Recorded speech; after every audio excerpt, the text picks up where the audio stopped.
It's a beautiful night here at BC Place. The rain has given way, but the roof is closed. We will be inside, but these two teams will be wide open. So much at stake on the line for the Stampeders and BC Lions. We're excited to bring it to you. Farhan Lalji along with Glenn Suter. And Glenn, when you play a team that's been struggling, it's generally called a get-right game. Both of these teams have been struggling, so we'll see who gets it right. We've also been waiting for Nathan Rourke to get it right on a consistent basis. Is that tonight? Well, this offense has been a little Jekyll and Hyde since Nathan Rourke returned. He's 2-4 since his return. And for example, last week versus Hamilton, 219 in the first half, just 45 yards passing in the loss in the second. For Jake Mayer, big game tonight. He has a losing record this year, but he plays well against the BC Lions. Both games this year over 300 yards. Dave Dickinson called this an attitude game. He knows their season is all but on the line, and he feels they've done a lot of good things, just not good enough to win. Rick Campbell believes his team still has a high ceiling. It has been 83 days since they have won in this building. He hopes to get that turned around as well. Rene Paredes kicking off. Terry Williams deep for the BC Lions, and we are underway. Williams across his own 20, gets to the 30, cuts back inside, brought down across the 35-yard line where Nathan Rourke and the Lions offense will get things going. He's thrown for over 300 yards a couple of times this year, both wins, once against Ottawa in Victoria and the other against the Montreal defense. So that's what this offense is capable of, although it's been real up and down. Mentioned the Hamilton loss in overtime last week. Nathan threw for over 200 yards in the first half and under 100 in the second. Rourke also will not have Javon Catoy with him tonight. Riley Pickett in the game for the opening snap. They hand off to William Stanback, and he breaks through the initial surge, gets close to 7 yards on first down. Left guard Corey Woodruff will be back in playing at that left guard spot on the offensive line. And when you look at that receiving core, you've got Justin McInnes, second in the league in receiving yards, and William Stanback, who is just behind Brady Oliveira, who I hear had a pretty big game earlier tonight and has tried to pull away from Stanback in that rushing title race. Stanback off to a good start. Second and short here. The give to Stanback again. Gets across the 45, across the 50. Another solid gain on second down, and the Lions move the sticks. Stamps will go with Dava at the defensive tackle position inside, and they want someone bigger in there. He weighs in at 6'3", 290 pounds, and they want to try and see if they can stop Stanback in the run game. Bailey Devine Scott plays for Brandon Dozier in the linebacking core, and back at the back end, Trey Roberson, 3 interceptions, and hoping he gets a little karma from Grandpa, the late Larry Heibaugh. We'll fill you on that in a minute. It's a blitz for Calgary. Rourke gets it up to Aiden Eberhardt, who catches it at the 45-yard line of Calgary. Nice curl here by Eberhardt, and he gets hit from behind Trey Roberson, but excellent concentration on this curl route. Comes back, takes the hit, and hangs on. Lions going tempo here from the Calgary 44-yard line after the pickup of 14 yards on first down. BC with 2 first downs already. The fake to Stanback gets it out to Eberhardt again. No gain on the play, maybe even a loss of a couple of yards before Ben LaBrosse takes him down. Yeah, quick close by LaBrosse, because it looked like Nathan Rourke had a play here. He's got a guy in the flat, and LaBrosse closes from his zone. That's a halfback dropping from his zone, closing to the line of scrimmage in a hurry. LaBrosse, the first-round pick, 4th overall in this past draft, making a statement as a rookie in that Stamps defense. Second and long, 2nd and 12. Just 3-man pressure for Calgary. Rourke makes 1-man miss. Not going to make another man miss. It is a sack for Calgary, and that pushes BC out of field goal range. Julian Hauser with the sack. Hauser gets there. That's his 3rd in the campaign, and he's down at the bottom of your screen here. But this is a coverage sack for Nathan Rourke. He had time to throw initially. He had time on the second look, and that 3-man pressure finally got to him. BC came into this game with 38 sacks allowed, which was tied for last in the league. Stefan Flintoff with the end-over-end punt. Taken at his own 8-yard line. tackles on the return there. Good coverage on the play by the Lions, and Calgary will start with their first possession from deep in their own end. Jake Maier loves playing against the Lions, especially at BC Place. His first chance with the ball when we come back. In the CFL, to have played in every game for his team the last 2 seasons. He'd like to be playing in some playoff games, but that's a tall task at this point. We'll get into the math as we go here, but Maier and the Stampeders offense starting their first drive from deep in their own end. Well, you mentioned he likes to play against the BC Lions, has 11 touchdown passes against the Lions. That's most versus any opponent for Jake Maier as a starter in Calgary.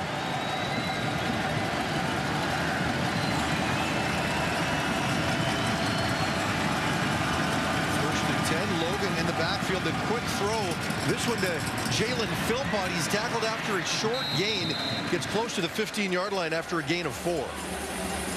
Had a bit of a rotation at left guard for this offense, so it's Zach Williams back up out of University of Manitoba, and one new receiver, Ishmael Hyman, who Dave Dickinson, I think, hopes can blow the top off this BC defense, maybe get down the field with some good speed and open up things underneath for guys like Reggie Begelton. Hyman back in the lineup after missing 3 games due to injury. 2nd and 6 for Calgary from their own 15-yard line. Lions showing pressure, and they bring 5. The quick throw to Begelton. TJ Lee on the tackle is going to be short of the first down, close to the 20-yard line. It'll bring up 3rd and a long one. What do you do here from deep in your own end, Glenn? Looks like they're going short yardage, and when you have Tommy Stevens, it's, I think, a little less nerve-wracking. Remember how Tommy Stevens started the game against Saskatchewan for Calgary last week? What was it, a 96-yard? No, it was a 69-yard touchdown in short yardage. I gave him an extra 30 there, but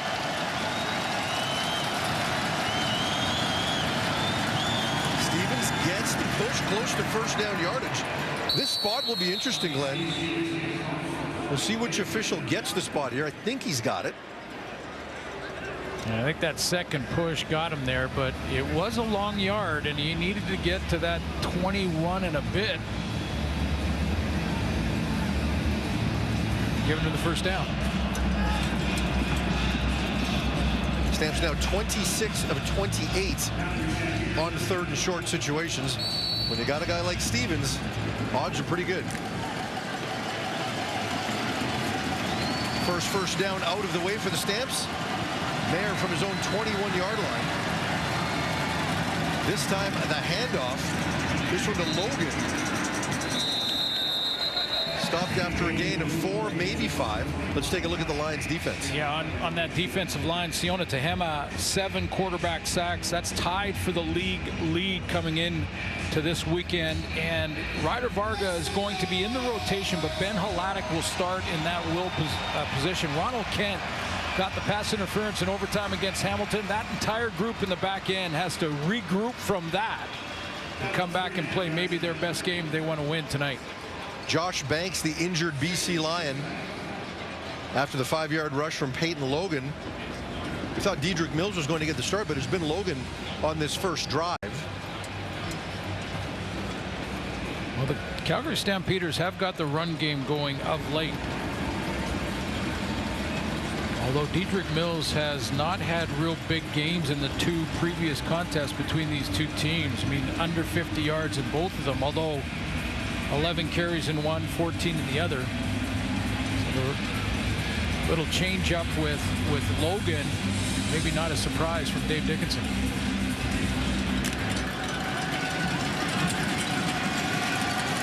Second and 5 for the Stampeders from their own 26-yard line. We've got some personnel issues for the Lions. Yeah, Lions hustling to get a few guys off the field.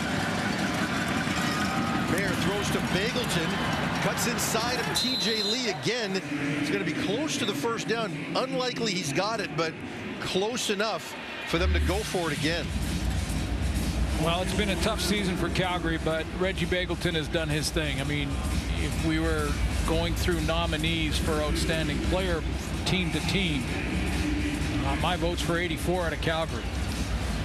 Yeah, I don't think there's much question there. Begelton with now a catch in 67 straight games, which puts him 99 yards behind his receiver coach, Nick Lewis. 99 receptions, I should say, 99 games with a reception. Stevens again, up and over this time, easy for the first down. 67 straight games with at least a catch, and there's his coach at 166. So just a little bit of ground to make up there, but he's one of those guys, and I played against Alan Pitts. He's one of those guys like Alan Pitts that when you double teamed him, and rest assured the Lions will try to do that tonight, he still could make the catch. He could still get open. That drives you nuts. Stampeders with some extra linemen in the game. The play action this time it goes short to the right side where Ryan Letter with his first reception of the season.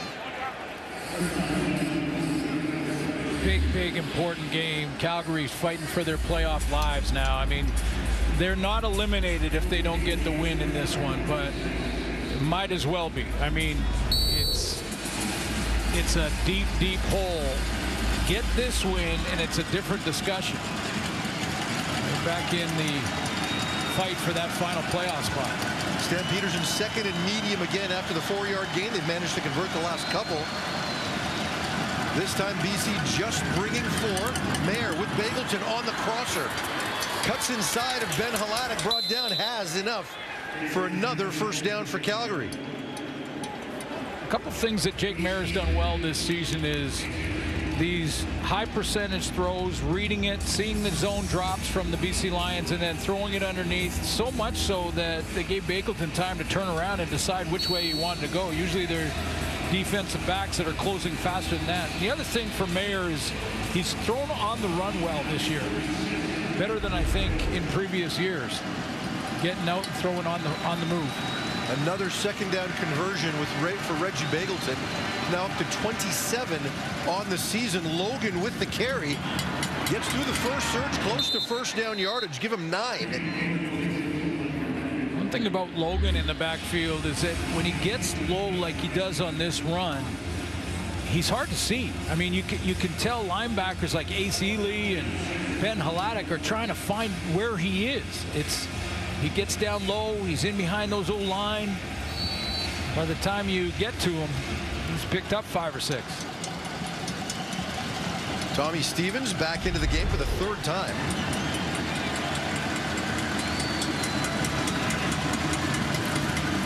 Stevens converts on the 10th play of this drive for Calgary as they just get across midfield.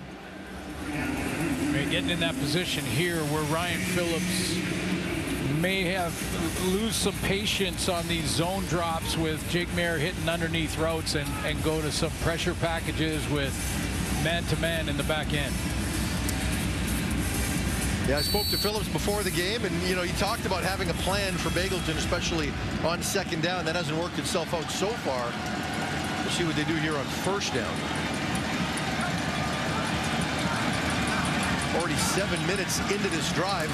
BC brings 1 extra. Logan finds the crease into BC territory.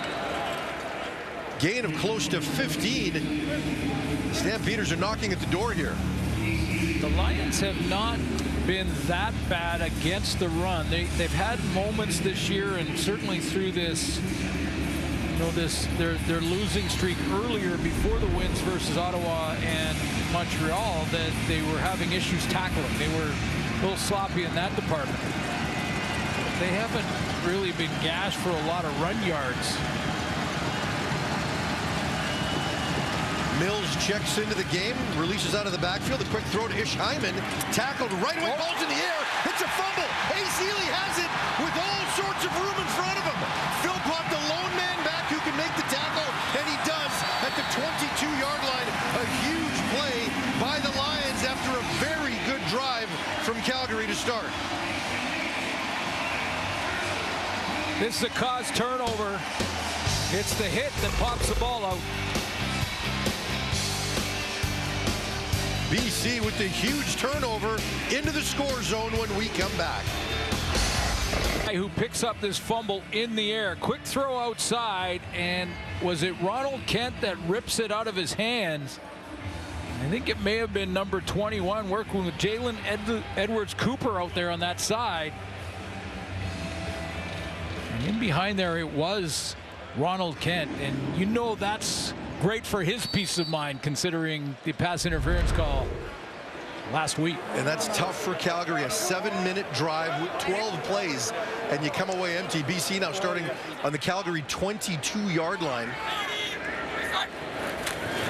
The give, the fake, the stand back, the quick throw. This time it's McInnes with the catch, and he fights forward close to first down yardage.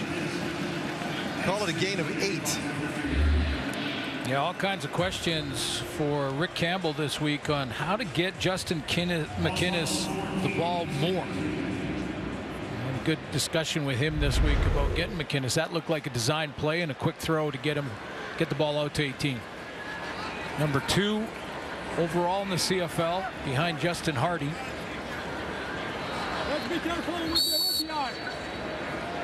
And for a player with that much length, he does have the ability to make people miss. Lions with the short yardage package in, the extra offensive lineman. The give to Stanback this time, who cuts, not going to get it. In fact, he loses a yard. Great play by Cameron Judge there. He saw this coming and basically played the play, and he's on the line of scrimmage, and see how he just goes right through that gap. Pickett lined up as a tight end and couldn't get to him in time. And BC's going to settle for a field goal right here. It's a big play by Cameron Judge. Talked to Nathan Rourke about playing against Cam Judge. He said, you know, he kind of anticipates that they may spy Judge on Rourke. We saw him do that earlier against Vernon Adams in Calgary's last win against BC. 22-yard attempt coming up for Sean White. Kick is good. BC draws first blood.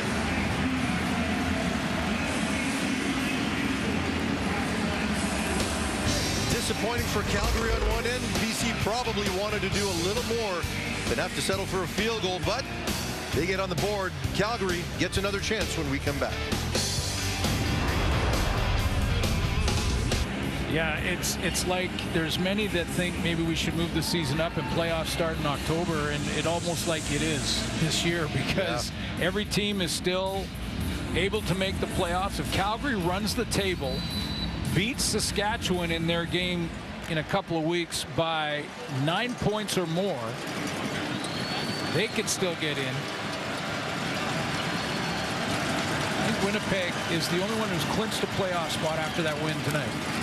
The play fake for Merritt, looking over the middle to Hyman. It's overthrown.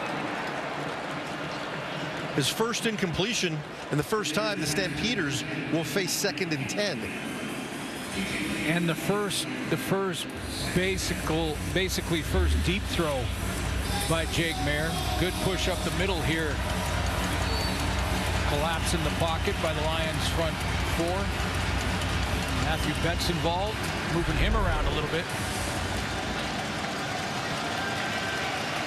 Betts looking for his first sack since his first game back, which was touchdown Pacific. 2nd and 10 for Calgary. BC shows 3, brings 5. The check down and the tackle immediately by Ace Ely.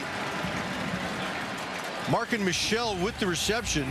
Gain of 7, but we're not going to see Tommy Stevens this time. It'll be a quick 2 and out for Calgary. Yeah, Ace Ely, a couple of big plays already tonight for him.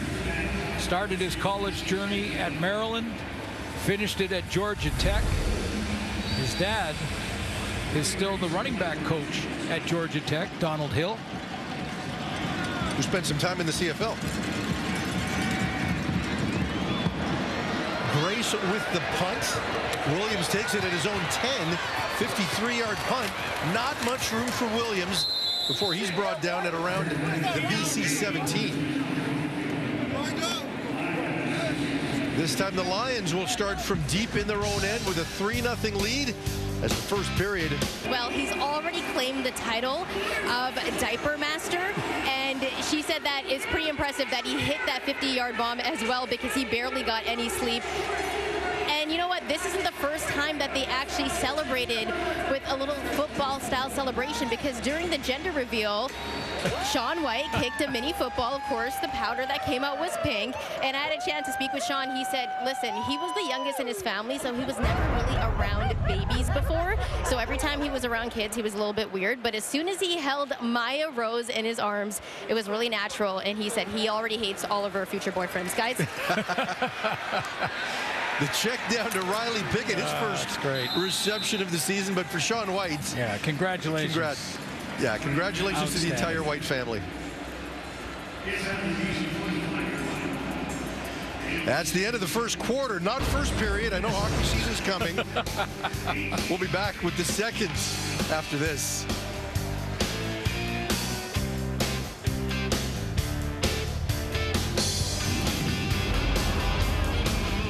By Calgary that came up with no points. Yeah, 14 plays versus 8 for the BC Lions, and that turnover, 54-yard return from A. Seeley was the difference. That led to the 3 points. And yeah, you know, you'd like to see, I think both fan bases would like to see these offenses take some shots down the field. They're playing a little cautious.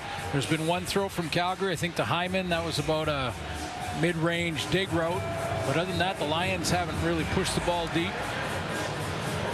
Even if you don't complete the deep throw, Matt Dunnigan always told me you never go wrong when you go long. And it always made me back up a little bit before every snap. Well, you can tell Rourke on a couple of occasions has looked down the field. It hasn't been there, and he's wound up checking it down. 4 for 4 right now with second and short coming up. Lions bring the big team in. Rourke under center here, gives to Stanback, who cuts back and gets the first down across the 30-yard line. So for young running backs that are watching this game, this is why you do that drill where you put your hand down and then you switch the ball over and put your hand down again. It's for that type of situation. You get hit, you got to get low, get your balance back, get that arm down there. He actually didn't have to hit the turf with it, but get the arm down. That's from those drills. First and 10, the quick throw out to Stanley Berryhill. Can't get any blocks, minimal gain, and this is a play we've talked a little bit about with Jordan McSimming that he's reluctant to use as much, the quick screen. He tells me it's because we don't have great blocking receivers. Showed on that play. Yeah, well, and a big play by Demario Houston to come up and make the tackle, and that's the block he needs. Jordan McSimming needs that one block at the point of attack to give his receiver on a bubble screen or hitch screen or push to the flat a chance. Both Hatcher and McInnes missed their blocks, and that leads to second and close to 10. Rourke drops back, getting some pressure. Hauser's there again, and he is sacked. Rourke throws it away, but they're calling it a sack, the second of the game for Julian Hauser, and BC will punt. Well, he's now got 4, and it didn't look like a real exotic blitz pressure or anything like that. Again, I would suggest that the back end for the Calgary Stampeders playing one of their best games. There's a little bit of a spy from Williams there, just waiting to see if Rourke escapes one way or the other, but the 3-man pressure got home again. Just a simple inside speed move by Julian Hauser beats Chris Sluger, and BC will wind up punting. Calgary should get good field position after this. Got something here. Yeah, Bentley Sanders takes off to his left. He has room. There's a flag down. Flintoff forces him out of bounds in BC territory. Let's see what the call is here. Flag looked pretty early in the process of this kick.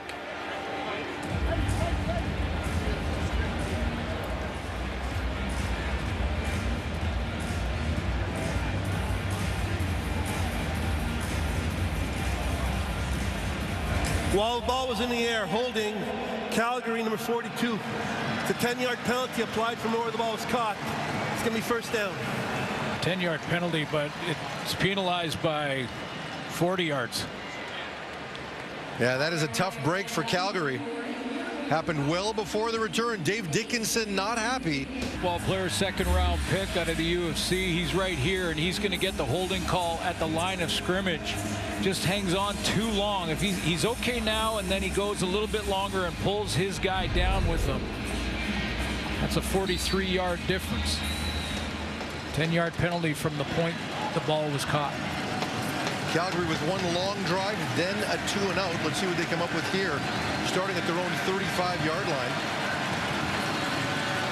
This time the handoff goes to Mills, nothing doing. BC stops him right at the line of scrimmage. Matthew Betts right there.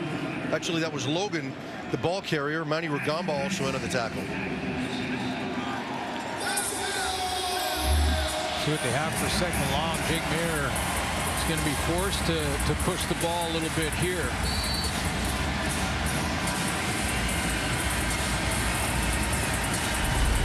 And again, number 84. Let's see what Ryan Phillips does coverage-wise with Reggie Begelton.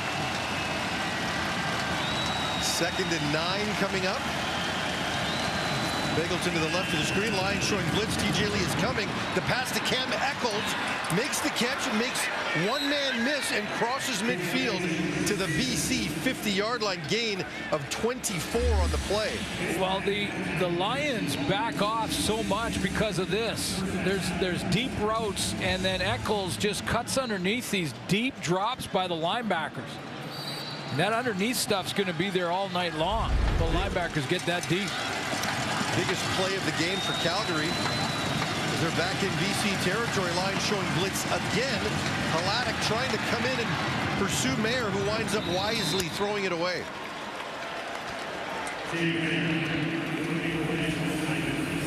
So in these situations so far, Ryan Phillips has gone with zone looks, dropping his linebackers, and he wants those linebackers to get big-time depth. I mean, talking 10 to 15 yards deep, which is why Maier is taking those underneath throws.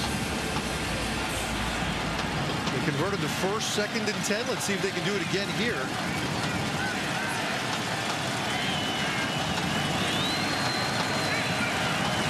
Lions showing blitz this time, and they bring it. Maier with the throw to Philpott, who's got it, and he's got the first down inside the 40. Well, that's the second big play for Philpott, because the first was the tackle on Ace Ely and setting it up, giving his defense a chance to hold BC after that turnover in the first quarter to just a field goal. And this is his second big one on that money catch on 2nd down. Gain of 12 on the play to the BC 38-yard line. Calgary in business now. Extra lineman in the game for Calgary on first down. This time they give to Logan. Plenty of room. Gets the first down before he even gets touched, and gets to the BC 26-yard line after another 12-yard gain for the Stamps. Well, that's well blocked up front. Coming from that right side of the offensive formation. Just big on big up front. Getting a good push, and Logan is into the secondary. TJ Lee with the eventual tackle for the Lions.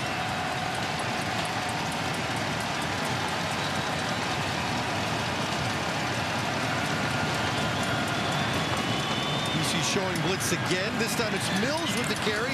All sorts of room inside the 10-yard line before finally being brought down by Ronald Kent Jr. But another big gain for the Stampeders. That one 16 yards, and it brings up 1st and goal for the Stamps. Farhan, you talked about receivers and the need for sometimes for receivers to block. TJ Lee's a contained man on this run off the edge, and Reggie Begelton makes sure that TJ Lee can't get there, and that springs Mills to the outside.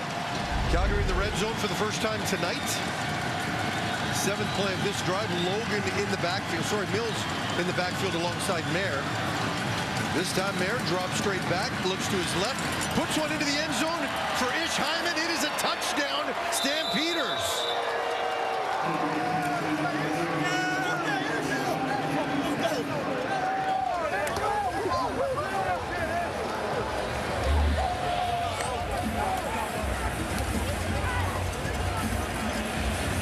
Stampeders with their second long drive. This one they finish, and now they have the lead. Yeah, deep crossing route by Hyman, and this is the speed that Dave Dickinson was hoping he'd see from number 81. A guy that could go from one side of the formation all the way deep in the end zone to the opposite side, come up with a touchdown catch. Hyman with the earlier fumble makes up for it there with that play. A 7-play, 75-yard drive taking just over 4 minutes on the clock. Paredes sends it through, and the Stampeders lead midway through the second quarter, 7-3. Jake Mayer awfully comfortable behind center, takes that hit, but happy with the result.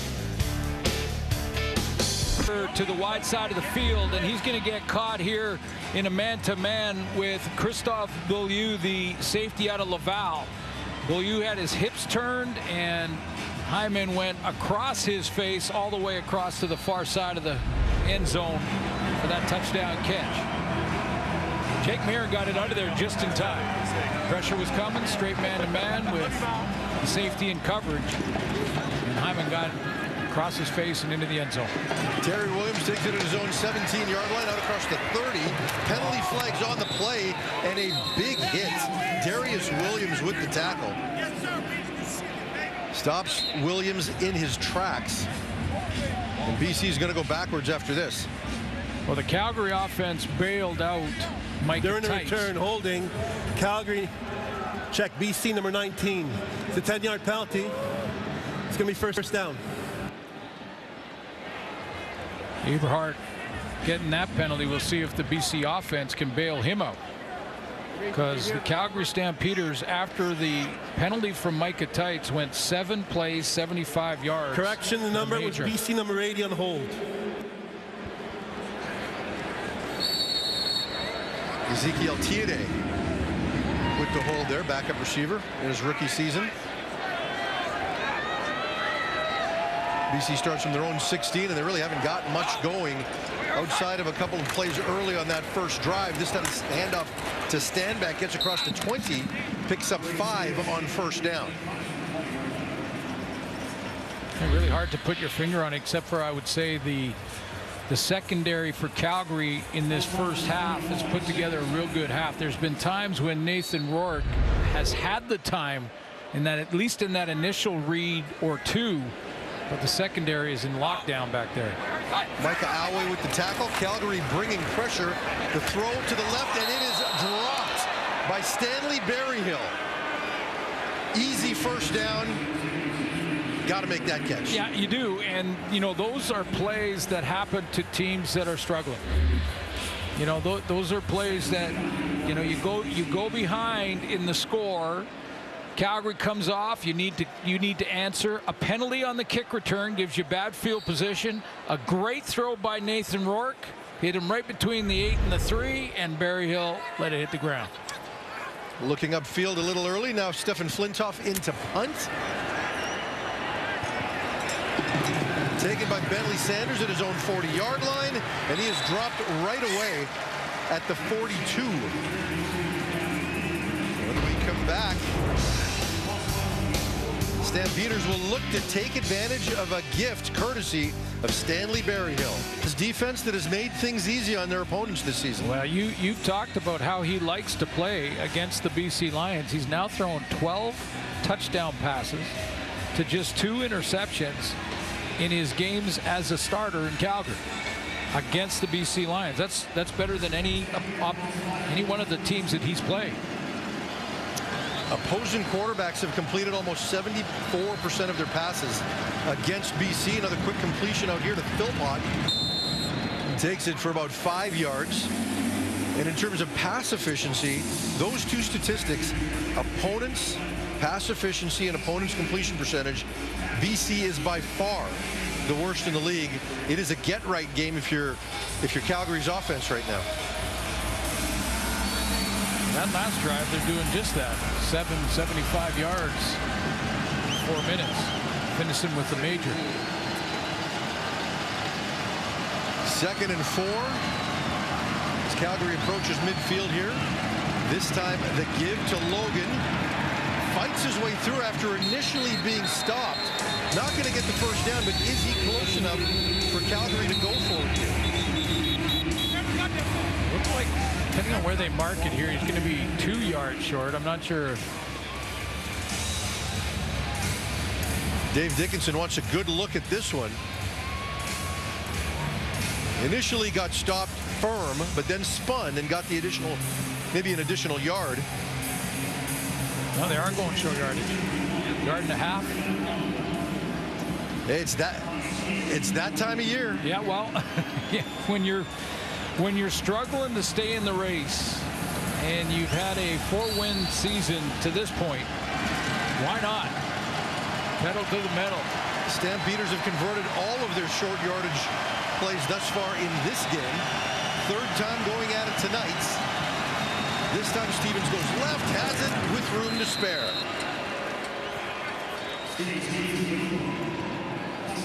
Yeah, pedal to the metal, like not play the game to not lose it. Play the game to go and take it. On the road, the Calgary Stampeders haven't won a road game this year. So they've got a lot of demons they've got to exercise and see if they can keep themselves in the race. Coach Dickinson a little on edge this week. Yeah, just a little fired up when he was asked about his job security. We might hear that a little bit later in this game, but right now his team playing very well. BC pressures with 5. The screen pass. Logan beats TJ Lee, but he can't beat Ronald Kent Jr. Causes a 1-yard loss on the play. Well, he was asked about his job security. He's got a few jobs now with the organization, and this was his answer. What do you want me to say? Really?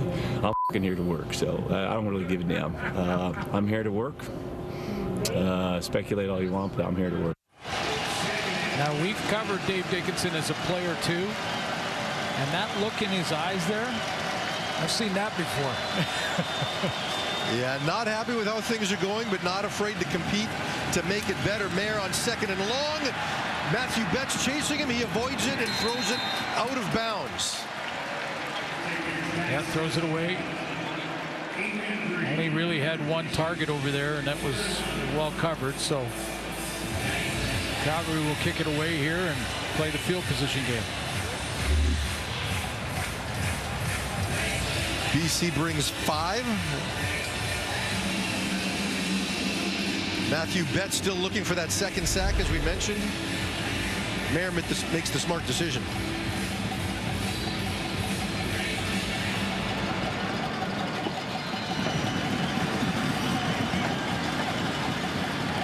Terry Williams deep to receive the Cody Grace punt. Lets it go, but it bounces back Calgary's way. Now he picks it up. A 55-yard punt before being knocked out of bounds. No yards on that play. I ain't saying I'm an angel, baby, if you can't tell. No, I ain't take you home with mama tight. And I ain't saying he's a bad guy. All I know is that guy must have up and lost his mind tonight. 'Cause you're down to de-ice in that drink. Nathan Rourke trying to get this offense moving with 4 minutes to go in the first half. Begins this drive at his own 18-yard line.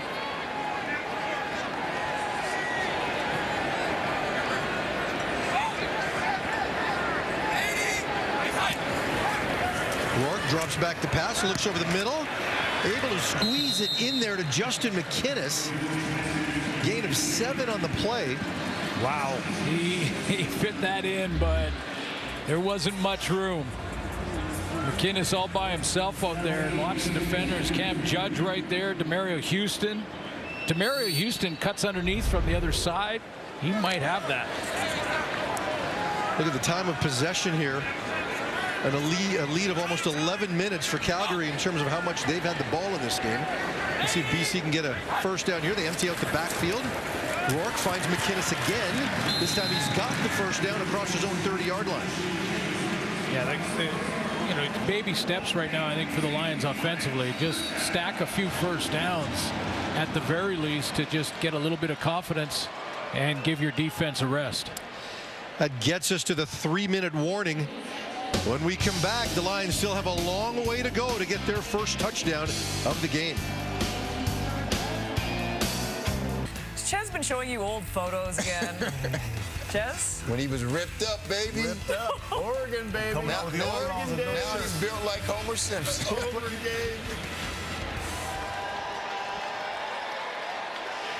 These guys are having way too much fun. You know, the one thing we know about the Gravy Bowl, which is what they're calling this game, is that's a meal Milt would never eat. Right? Like, he wouldn't go near a Gravy Bowl. I don't get that. But okay. He's just eating carrots and stuff? Is that all he eats? There's no gravy in Milt's diet. Davis, maybe. This time the fake to stand back. Rourke escapes the pocket. He's going to keep it and go. He gets the first down across the 45 before being brought down. Gain of 13 on the play.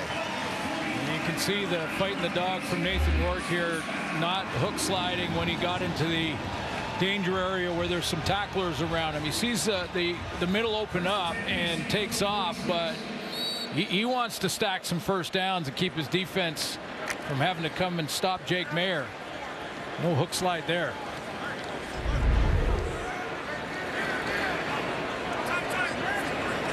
BC getting close to midfield. Looks like there's some confusion as to where his receivers should be lined up.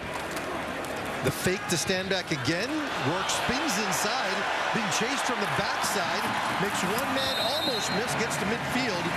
And a gain of 9. That'll bring up second and short for BC. Julian Hauser was chasing him down from behind, giving him a little pat on the back, saying, oh, you got a little acceleration there, number 12. That's why Rourke felt that he might see some spy from Cam Judge, possibly, who's done that before, as you mentioned, Farhan, but you can see the foot race. Goes down before Micah Alway can get to him. That's pretty good speed from Hauser. Rourke stays in for second and short. Rourke slides to his right. Should have the first down. David Mackey, the normal short yardage quarterback, still out. Likely to come back next week along with Javon Catoy, but for tonight they'll have to make do without him again. Well, and David Mackey does more than just the short yardage. He's an excellent tight end. He's an excellent blocker as a fullback. Good on the teams. They have missed him, as they will Javon Catoy, until he gets back. Yeah, Catoy was on pace for his best game of the year last week before getting hurt in the second quarter.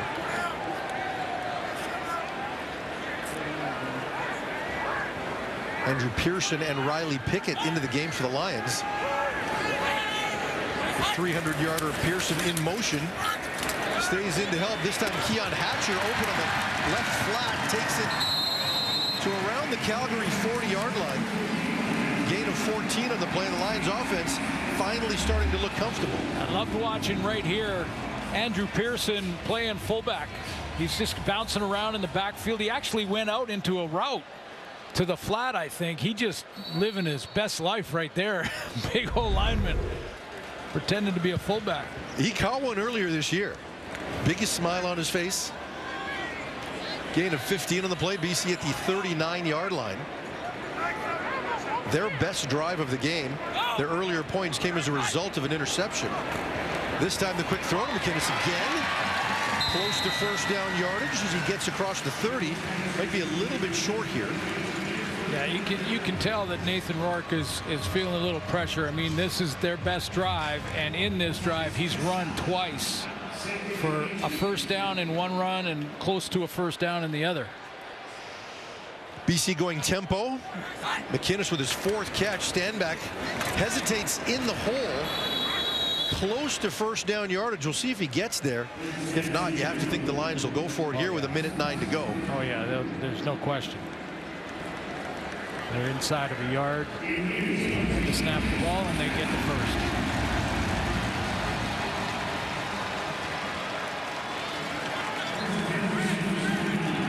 Ninth play of this drive. Nothing fancy or exotic. Slowly working their way down the field. Kieran Poissant into the game now.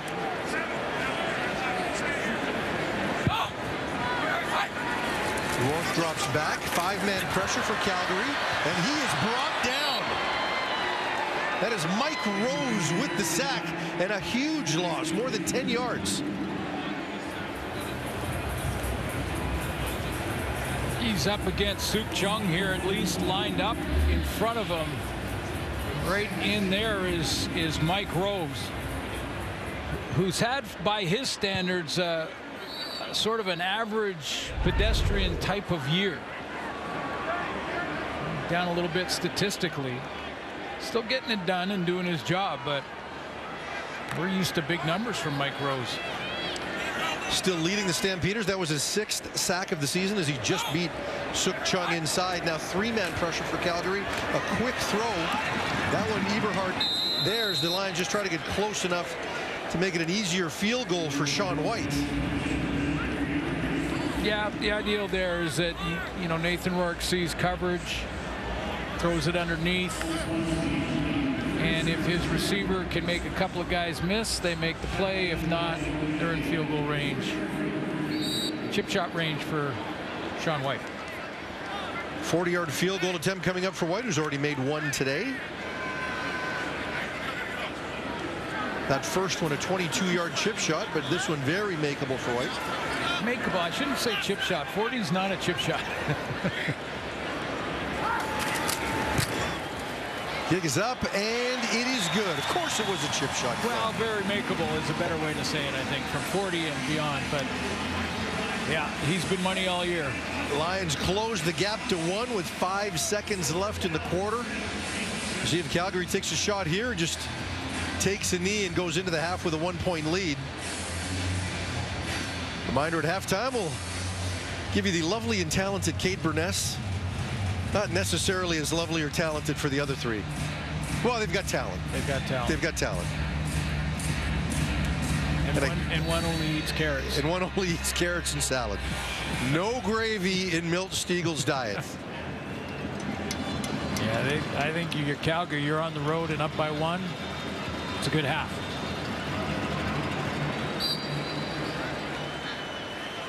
Calgary takes a knee. They'll go into the half up 7-6. Will they have to do one more? I think they will.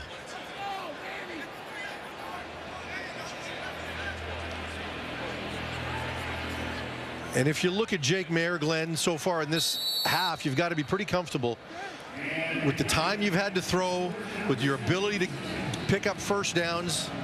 Everything's been a comfortable situation for Jake. Well, and he's, you know, I mentioned at the break at the quarter turn that both quarterbacks, I think the fan bases would like to see them push the ball, but Jake Maier is playing the way he should be, putting the ball where it should be put because of the way the Lions are playing defensively. If they're going to drop their linebackers 20 yards, you're going to take that underneath stuff all day long. I mean, you know, and he's been very precise with that.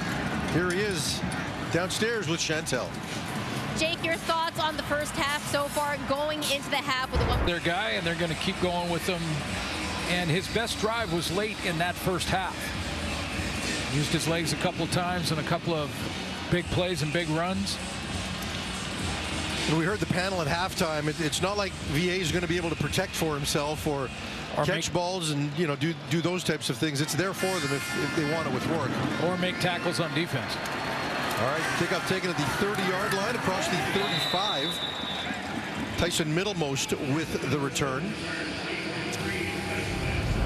Well, one of the different things that Dave Dickinson did to start this game that I'm sure most people weren't thinking he might do is go with Peyton Logan basically as a starting tailback.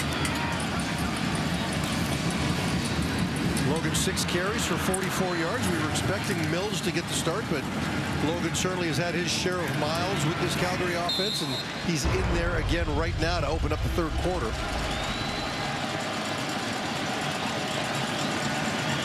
Calgary from their own 35. Logan with the handoff. Gets some room, close to 7 yards before finally being brought down. Very positive gain on first down for Calgary. Yeah, it almost feels like in a couple of these runs for Logan, and I'm sure we will see Dedrick Mills in the rotation, but a couple of these runs in the first half with Logan, it's almost like the linebackers, because they got big old linemen on them, are catching the tailback rather than attacking and hitting them in the hole. They're not really scraping to the hole right now. They're catching them and going down with them after 6 or 7 yards. See what they do here on 2nd and 3. Extra lineman in. Logan has it again. Fights through some tackles and gets his way out across the 45. Good for a first down. But may have fumbled there. Reggie Bagleton did wind up recovering it. Looks like they're ruling him down because they're putting the ball, they're spotting the ball where he went down. See if he did fumble it. No, I think it was after he was down by contact. Better angle here. Yeah, knee down. First down and a half for Calgary. Out to their own 46-yard line.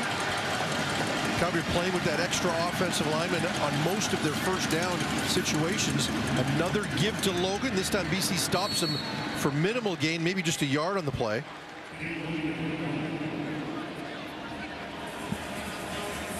Logan slow to get up after this one. Boy, sure is.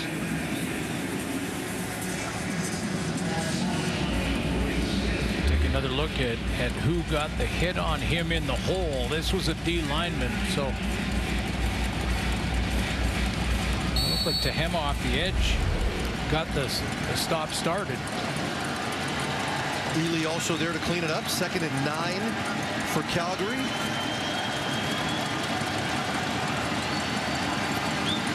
Let's see where 84 is lined up. BC brings 4. Eccles with the reception. Close to first down yardage, should have enough. Ace Ely there to make the tackle. Dedrick Mills in there just in case there's blitz. He doesn't see it, so he tries to escape the pocket and get out there and become a receiver, but the timing was there for Jake Mayer. Nice throw and catch. Eccles on that inside route. Got 9 yards and a new set of downs. Kent with the initial tackle before Ely came in to finish it off as Calgary crosses midfield. 5th play of the drive down to BC's 54-yard line here. Line showing blitz. TJ Lee coming.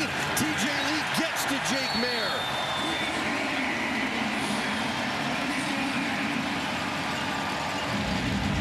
Tougher to escape when it's a DB, basically a DB coming off the edge.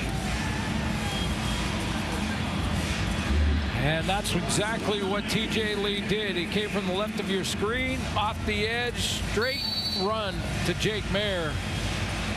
And pushed him 9 yards back, took him down. TJ Lee in the Guardian cap has played a total of 143 games for the Lions, including regular season and playoffs. By far the longest tenured Lion. This time BC rushing just 3. They check it down to Philpott, who makes one man miss, makes another man miss, but can't get back much more than the original line of scrimmage. A few extracurriculars here. They give Philpott 10. That'll bring up 3rd and 9.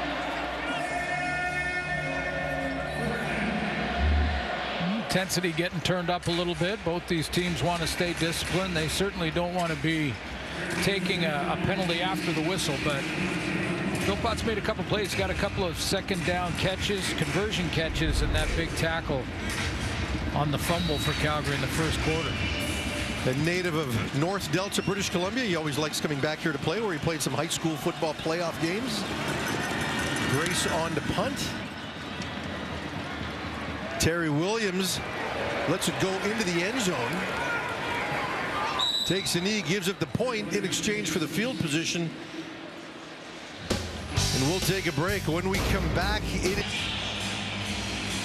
a high completion percentage for Nathan Rourke in the first half, but not necessarily a ton of production. No, you know, and again, like Matt Dunnigan said at halftime, that both these quarterbacks sort of keeping things close to the vest and not really stretching the field. You know, that Rourke was under some pressure, sometimes 3-man pressure, as was talked about at halftime, but 26 passes in that first half between the two quarterbacks, 21 of them were 7 yards or less. Calgary with some pressure this time. Rourke pulls it, gives it to McInnes. Gets about 5 yards, maybe a little more on first down.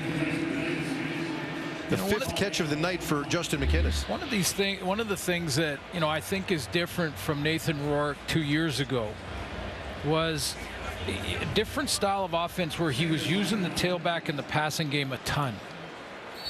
You know, and it was Butler at that time. And so they've got a different tailback now, a very productive one in William Stanback, don't get me wrong, but and who can catch the ball out of the backfield. Stanback staying in. Calgary showing blitz. Rourke looks to pull it down, gets it out to Andrew Pearson. He released earlier. This time he catches it for the first down. The big man knows how to celebrate. How about the first down signal from big Andrew Pearson? I love it. 6'3", 300. And you know, I think when Rourke sees him, he holds it for a second, going, should I? Well, I better, because I'm getting sacked. Talk about being the last read.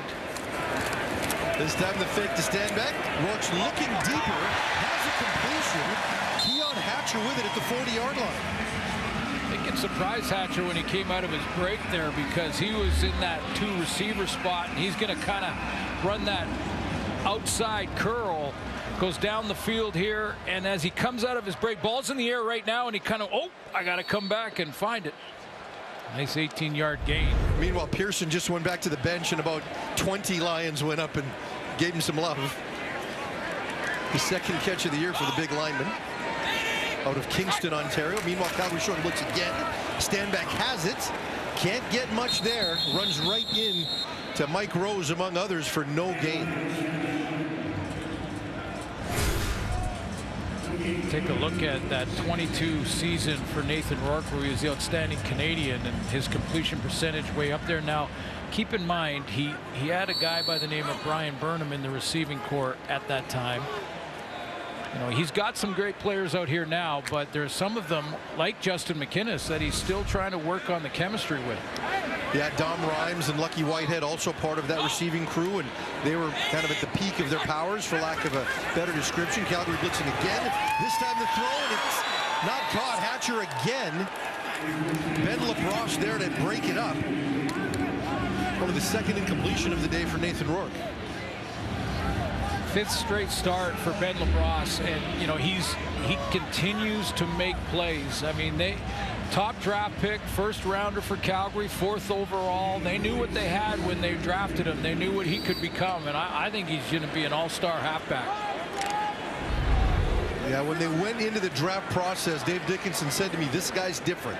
He knew that he was not the same as any of the other DBs in the draft, that he could do a little bit more. And playing halfback is not something you see a lot of Canadians given the opportunity, but he's taken a hold of it. Sean White, meanwhile, the kick is up, and it just makes it from 47 yards, and the Lions take the lead, 9-8. Let's take another look at the Canadian from McGill. Comes in and breaks up the play on one of the CFL's best. After the loss against Saskatchewan, every time we get where we need a win or feel like a win could get us going in the right direction, we lose. And for a guy that spent a lot of time winning, this has to be difficult for the Calgary head coach and GM. Yeah, both as a player and a coach.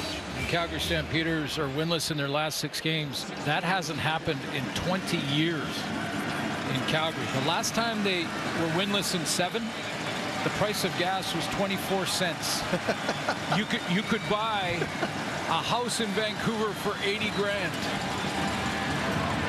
And Glenn Suter probably still had a mustache. Rocky was the #1 movie that year. Wow. That's how long it's been since the Stamps have gone to a 7-game winless streak. And that's what they're trying to avoid tonight. Not to mention, as Rick Campbell said coming out of the halftime locker room, they're trying to fight for their playoff lives right now.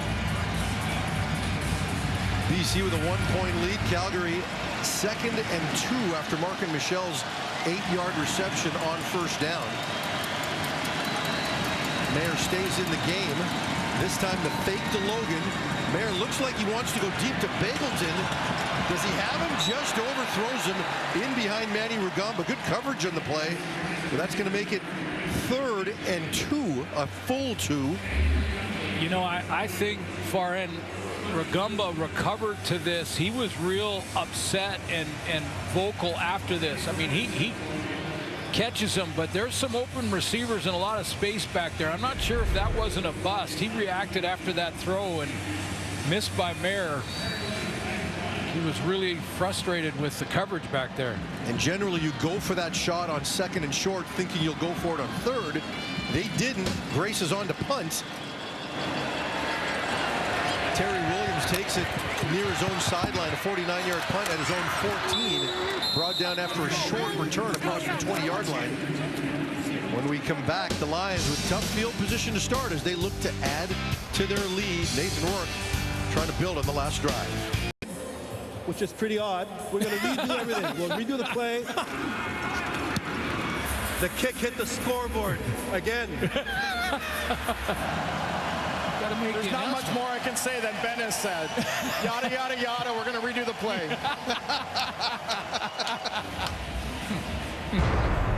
Along with yada, yada, yada, they actually raised the scoreboard 4 feet. I don't know if that's going to help, but can't hurt.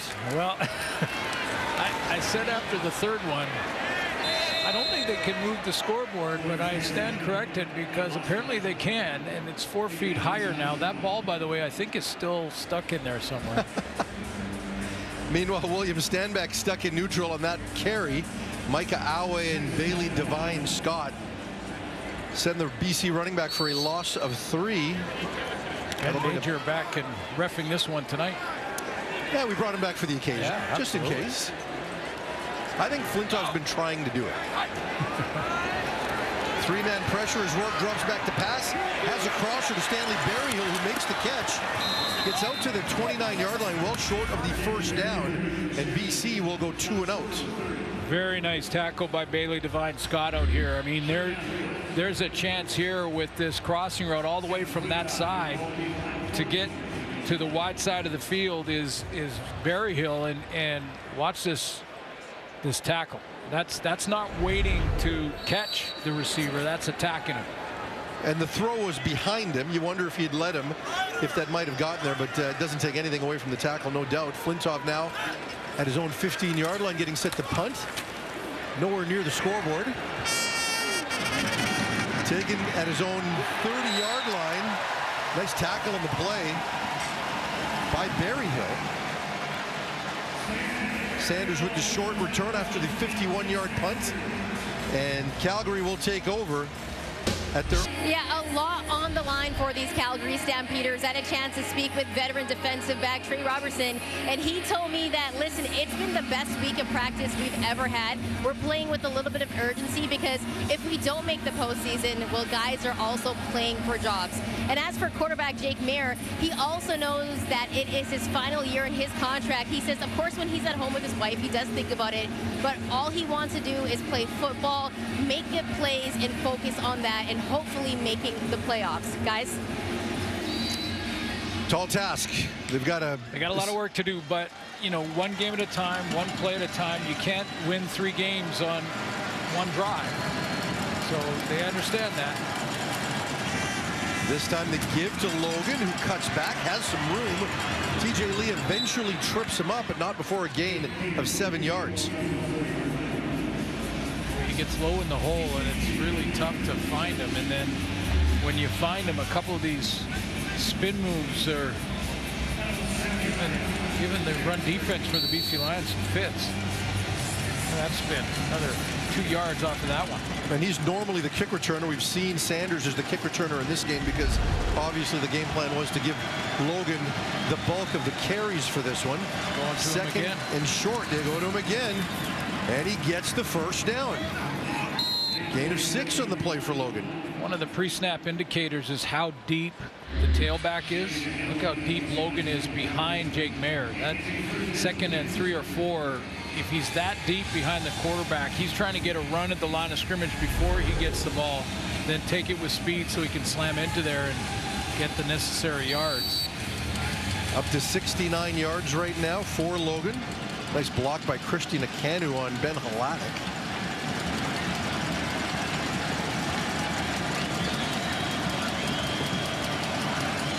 First down at the 46-yard line.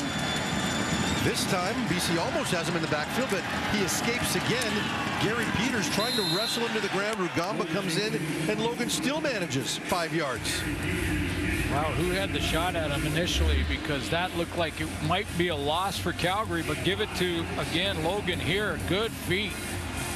Bounce outside of that one, get a couple extra after Gary Peters made first contact. Yeah, Jonah Tavai got the initial penetration. Not enough to bring him down. Calgary continues to win on first down and create some second and manageable situations. Logan into the backfield now. Mayer drops back to pass. BC comes with 5. Bagleton the receiver. TJ Lee with the pass breakup. Great timing from TJ Lee. He waited. Bagleton had a step on him on that deep crosser, but TJ Lee waited. He didn't lose his composure, made sure he didn't drag that left hand across the back of Bagleton and just distracted him enough. I think he got the arm just as he went to grab it, just slapped his hand. It was enough. Knocked that ball out. Yeah, Bagleton not happy with himself, felt he should have had it, but he certainly had more than his fair share.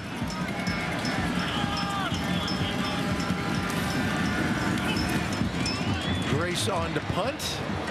Williams at his own 14-yard line. Oh, not much room after the 45-yard kick, and he gets stood up by a host of Stampeders at his own 20-yard line.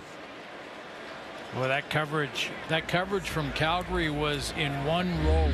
Like, look at that first wall, and I thought it looked like Williams might have had a little seam. If he popped through there, it was just Cody Grace left, because they were all down at one level, which is something as a punt team you want to avoid. You want to be in different levels. So first level he makes a move, second level makes a tackle. See what the Lions have here from their own 20-yard line. Rourke drops back, the quick pass to Berryhill. Complete at his own 27-yard line. 7 yards in the play, bring up 2nd and 3 for BC. And that brings in one of their #1 targets, Andrew Pearson, I believe, is getting out there, and he ran with some jump in his step off the bench to get in there at tight end.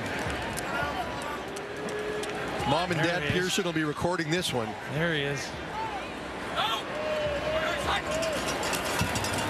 This time the play fake. Rourke looking, has a wide open Keon Hatcher at the 50, at the 40.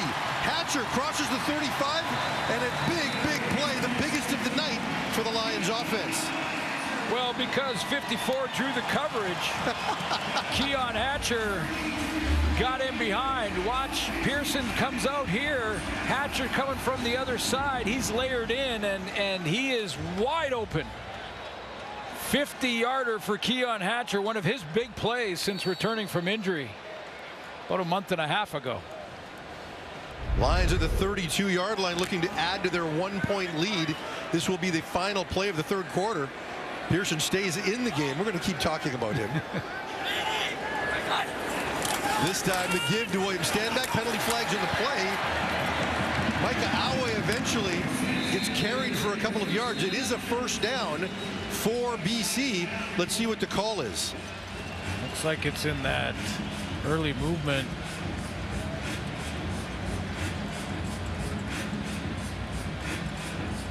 Could have been someone lined up in the neutral zone. Let's see what Ben Major has to say. We have a procedure for no end.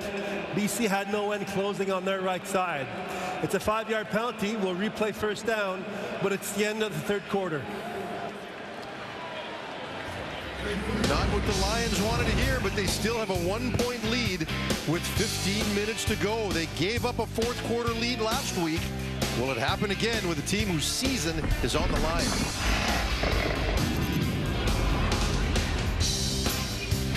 Keon Hatcher played a big part in that for the Lions, but this is one of those where you like to say defense can win too. Yeah, defense can win too. Maybe it'll be a defensive play that will be the difference. But, you know, I thought it was interesting that Rick Campbell at halftime saying that we have to learn how to embrace close games. I mean, the West has been so close this year. It's still a logjam. Such an important game for both these teams. And that's really well said by the coach, because all these games are close. The last two between these two teams were decided in the final 3 minutes, and you got to embrace that. Throw the ball in my zone is the way you got to think defensively, throw the ball to me is the way you got to think offensively in these moments. They got a quarter fighting for their playoff lives here. We'd like to welcome those of us watching on TSN3. They were watching SportsCenter. Pretty close game for you. Not necessarily a lot of points, but that could change here in the fourth quarter in a hurry. BC first and 15 after the penalty. The check down to stand back. Cameron Judge there to make the tackle, and he hangs on after a gain of 4.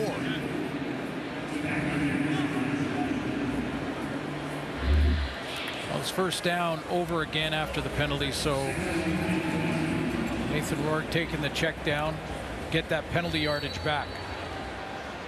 Getting them a little more manageable, although it's still second and long.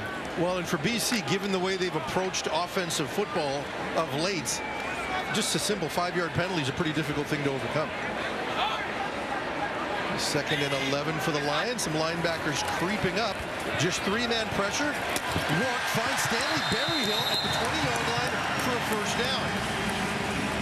Early drought for Berryhill has been put behind him because he's made some plays. I mean, that special teams tackle, great read here by Nathan Rourke to throw it on time. He's the soft spot in that zone with Demario Houston dropping off in the deep outside third, and closest guy was Cam Judge dropping from his linebacker spot. BC's second trip to the red zone. Berryhill splits out to the left along with Keon Hatcher. Rourke drops back to pass, pump fakes once, looks to Hatcher. He's got him just outside the 5-yard line before he's brought down. Cam Judge and a host of others. That might be the best protection that Nathan Rourke has had all night long. Big guys up front. Sant came in and got a nice chip off the edge and then ran a crossing route. He's getting a chance to play. Kieran Passant from the West Shore Rebels over there on the island. That was a nice block and excellent protection for Rourke. 97 yards for Hatcher right now as Sanders actually with the tackle just outside the 5-yard line. The touchdown would go a long way here for the Lions. This time the handoff to William Stanback goes left side, fights his way to about the 3-yard line. Micah Awe in on the tackle for Calgary. Yeah, Awe was just holding on, wasn't he? He shot the gap and he caught Stanback. Always back here. There's Stanback. There's the matchup. Middle linebacker, tailback, and he just shot through with Hauser, who's having himself a night as well. And they meet at 31.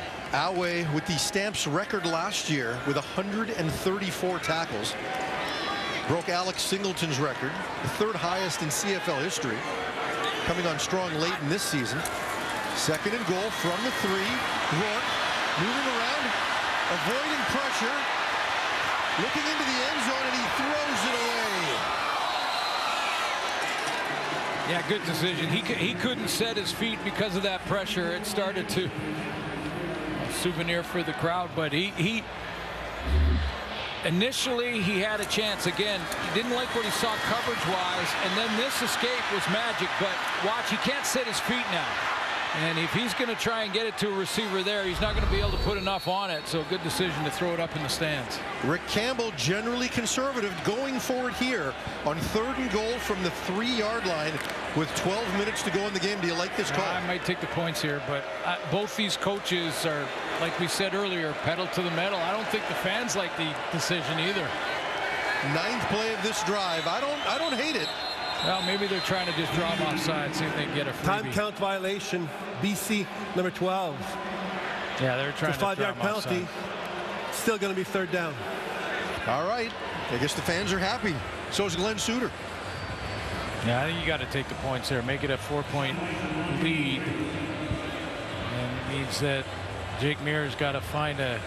Well, there'll be lots of possessions. I mean, both these teams or coaches don't have to get nutty at this point. Well, White with a 22-yarder earlier, another chip shot here from 15 should give BC a 4-point lead. Ben Major coming in from the Calgary bench, whistling the play dead.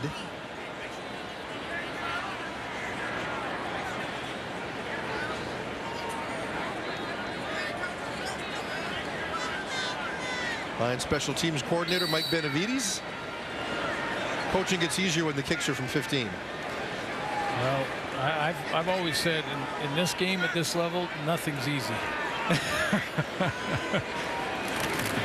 Sean White. He makes it look easy, doesn't he? Absolutely. The new daddy with his 4th field goal of the game gives the Lions a 4-point lead.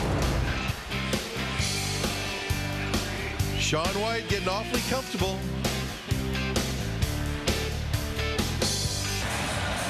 Two teams with playoff aspirations right here at the 40-yard line for Calgary. BC with their largest lead of the game, 4 points.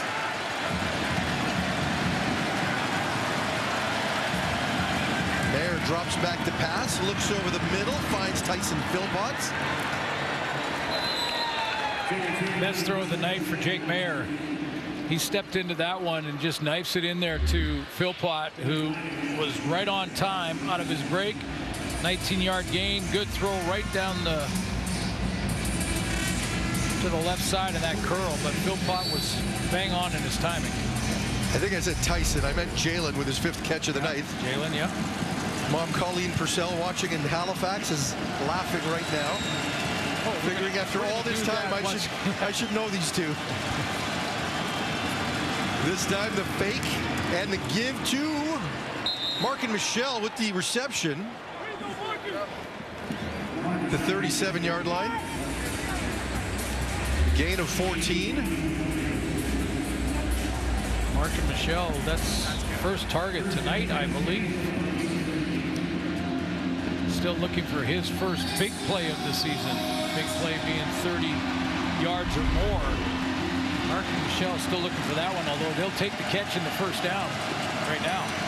Calgary already in field goal range now at the BC 38. Lions showing blitz. Mayer over the middle. It is intercepted. Matthew Betts at the 50, the 40, the 30. Matthew Betts is going to score. Touchdown, BC Lions.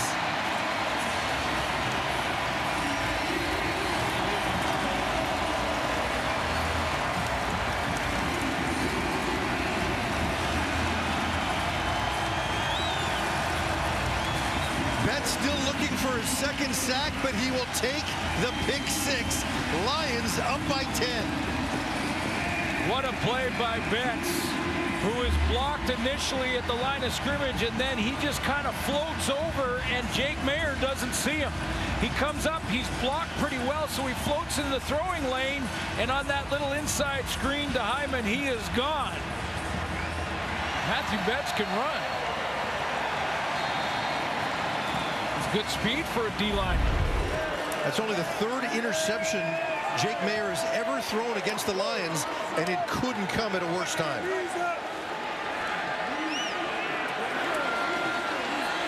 Sean White on to attempt the PAT. The kick is up, and BC extends its lead to 11 points. 9:41 to go. Can the Lions hang on? Matthew Betts, his biggest play of the season, takes it to the house. Lions lead by 11.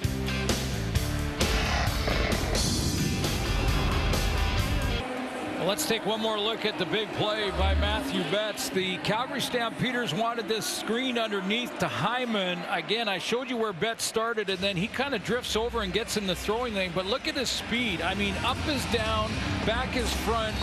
D linemen are running like running backs. Offensive linemen are catching passes. What is going on tonight?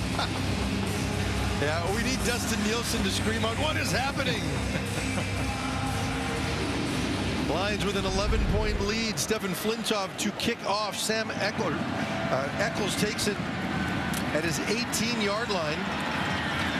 Gets it across the 30 before being brought down at the 34. When we were at the turn far and we were talking about this game, feels like it'll be probably a defensive play that could determine it. Maybe a special teams play, but a lot of football to be played. 9:35 is lots of time left. But Jake Mayer's got to regroup from that. BC with 10 points off Calgary turnovers. You'll remember the Hyman fumble early that Ace Ely returned deep into Calgary territory that led to BC's first field goal.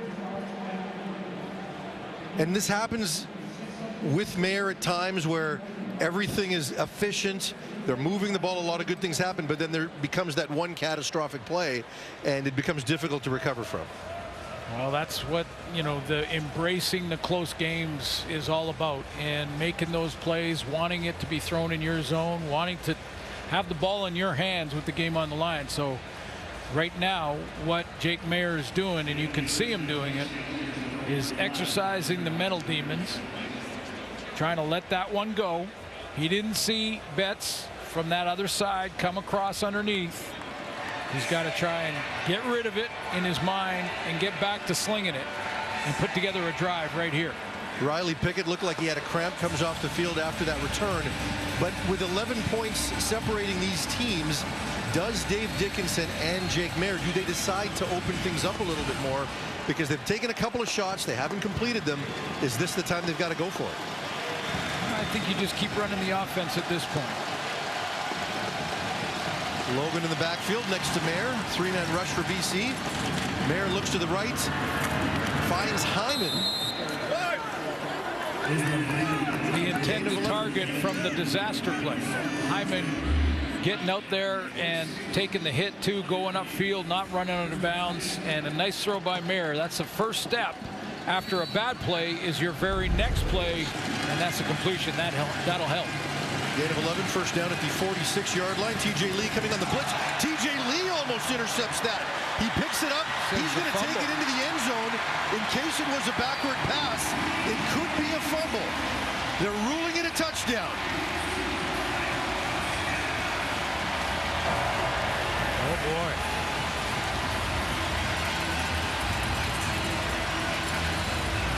Wow. Well, every touchdown is automatically reviewed. And I'm sure the command center is doing just that right now to make sure that this was a lateral backwards and not a forward pass that was incomplete. The ruling on the field is a touchdown for BC. However, it's an automatic review by the command center because it's a scoring play. Glenn, that pass traveled 3 or 4 feet. Exactly. I don't know how you turn that over. Well, and it's ruled a fumble here, so because Lee tips it there before it can get forward. So he's basically saying, I tipped a lateral and picked it up on scoop and scored. Yeah, the pass was so short, it becomes so difficult to determine whether it was forward or backward.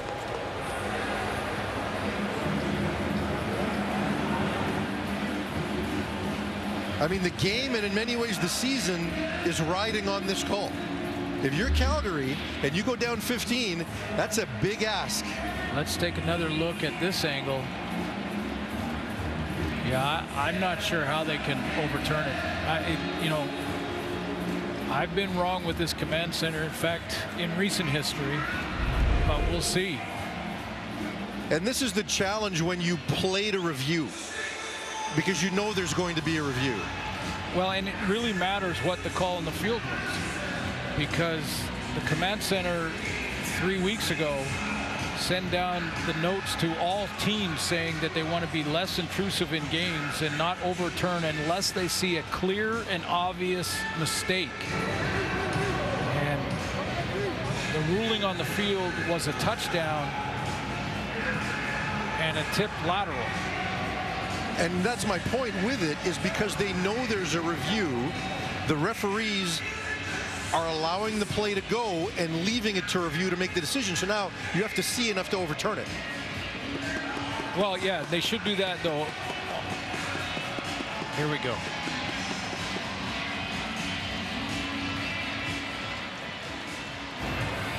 Upon automatic review by the command center, the ruling on the field stands. It's a touchdown. The BC Lions with 17 points in the last 3:08. 14 of those points, if this convert is successful, come via the defense. Wow. Defense can win, too. You said that at halftime.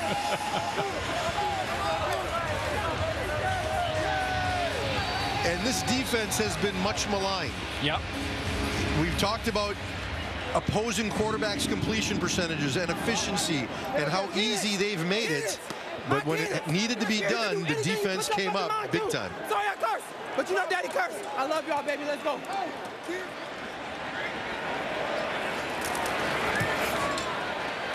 Sean White, the kick is up. I wouldn't be and good. TJ Lee, the longest serving Lion, makes a massive play to put the Lions up 2 scores.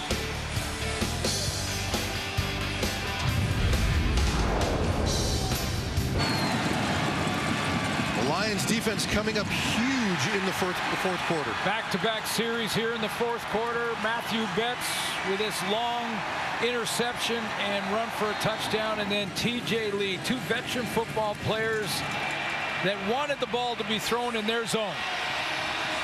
TJ Lee took that one to the house, 27 yards, and now the defense is directly responsible for 17 points.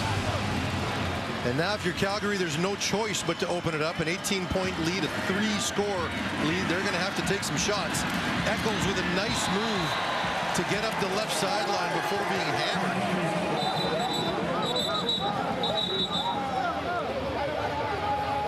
Terrence Gagnon with the tackle, with the hit. And Eccles looks to be injured on the BC sideline. Yeah, that rocked Eccles now.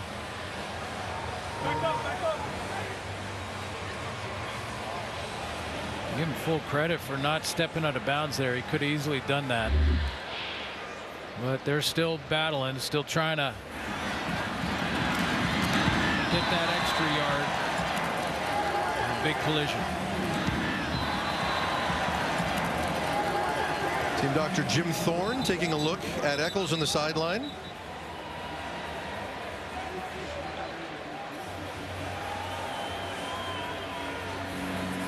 You don't want to see that at any time.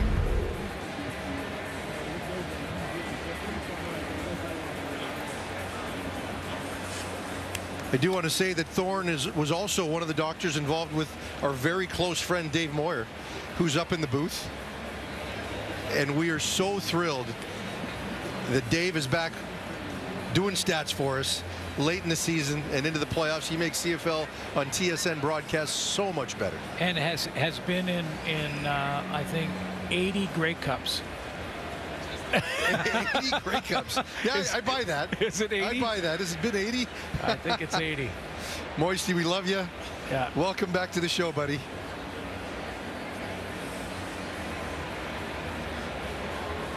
They're taking a close look here at Eccles. I thought it may be a shoulder or something where that was the initial contact.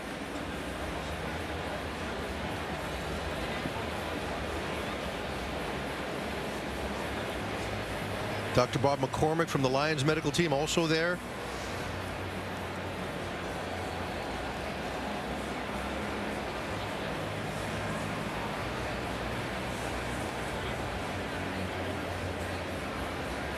They did move his legs, which if it was a spinal injury would be very unlikely to happen in that situation. So that's a positive.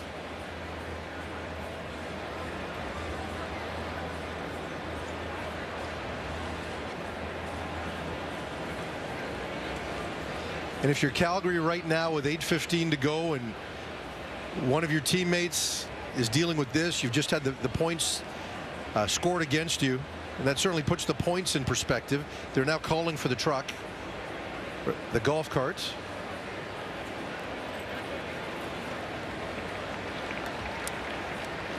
We're going to take a quick break. When we come back, we hope to have the latest, hopefully some good news for Cam Eccles. You'll be able to see shortly that Cam Eccles is sitting. They have lifted him up, so that's a positive. The spinal board is there, but obviously if it was the worst case spinal injury, they wouldn't have him sitting. No, and he's moving around, and that's all good news. And you know, a lot of times this is precautionary to make sure they get him put on the cart and further examination, you know, in the room. But I'm sure his teammates are happy to see him sitting like this. His family back home will be relieved as well.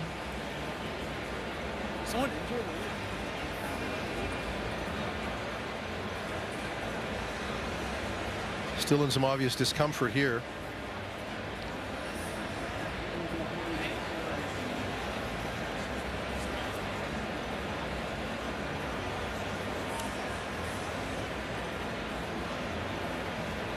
When you're a player and you're in this kind of situation, what do you go through as a player?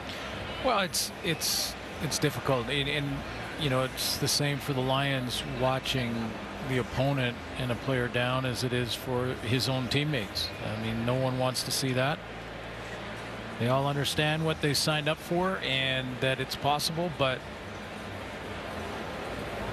you know, you just wish the best. And again, most of the time these are precautionary measures taken by the medical staff, and it you know, I don't know what happened to Eccles, but he's up and moving around, which is a great sign. And you know, and then you've got to hit the switch here a little bit. You know, once they get Eccles taken care of, and both teams then have to kind of get their mind back into going full speed again. Eccles in his 3rd season in the CFL did spend some time on the BC Lions practice roster back in 2019. TJ Lee and a few others probably with the team still at that time. But he's able to walk to the cart. And everyone will be able to breathe a sigh of relief.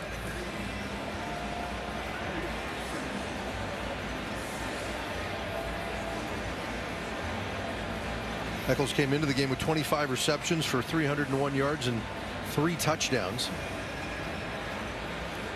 2 receptions tonight. Player Dave Dickinson speaks quite highly of. Believes he can be a fixture on this roster for years to come.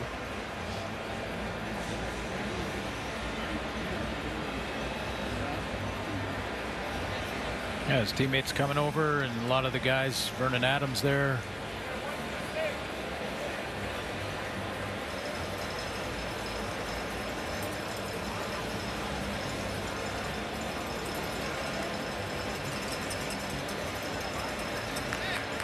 A lot of times too, as a player, you're doing an inventory in your mind. You're going, okay, my ankle, okay, that feels okay. My knee, yeah, that's, you know, you're going through where the discomfort is. And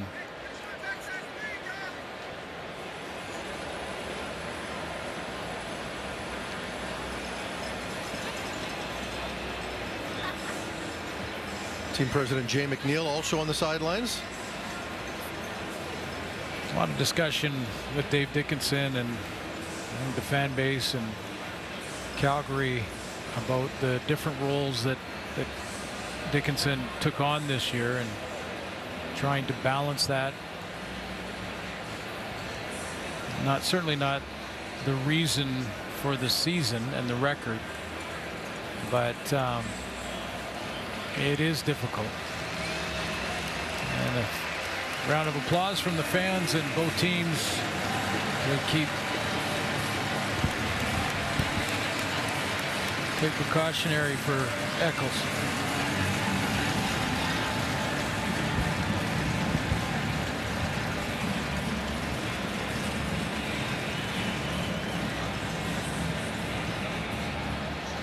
Just getting some clarification on the TJ Lee touchdown, which was ruled a fumble return of 27 yards after a team loss, as opposed to charging the fumble to Jake Mayer. Details at this point, when Cam Eccles obviously the much greater concern. Calgary, as we reset this with 8:15 to go, they're down 18 points.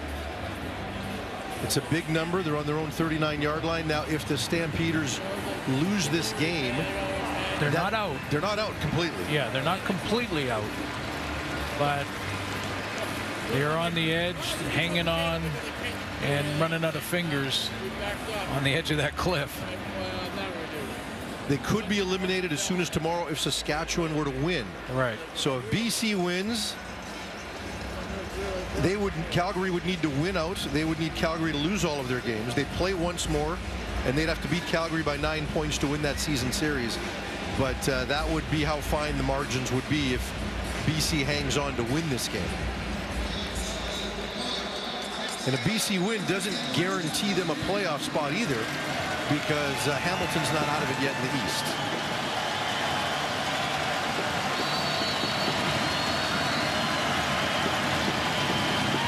All right, 1st and 10. Mayer drops back to pass. Has a receiver on the left side. It's Cole Tucker. Tucker taken out of bounds by Manny Rugamba after a short pickup. Yeah, so now both teams hit the switch and get back to full speed, because no matter what, when you cross the white stripe, you want to be going full speed. Tucker with the catch, and in about 2 minutes, Jake Mayer is going to have to get real aggressive, and so will Coach Dickinson. BC with 3-man pressure, but a handoff here. I'm saying they can still keep that in. I mean, 7 minutes is still time for 4 or 5 possessions at least, maybe more. I've seen 3 or 4 happen in 3 minutes. In the final 3 minutes, of course, that's stop time. But so there's chance for more possessions. They need some stops from the defense. Calgary does, but I'm thinking in 3rd and 2 or less. Dave Dickinson's going for it. Oh, yeah. On all of them now. Yeah, 3-down football the rest of the way. Logan with the handoff left side. Brought down after a pickup of maybe 3. And Calgary's going to be in tempo, you'd think, for the majority of this game. Yeah, they want to. 2 enemies now. One's wearing black and orange, and the other is the time clock. We'll call it a gain of 2, 2nd and 8 for Calgary.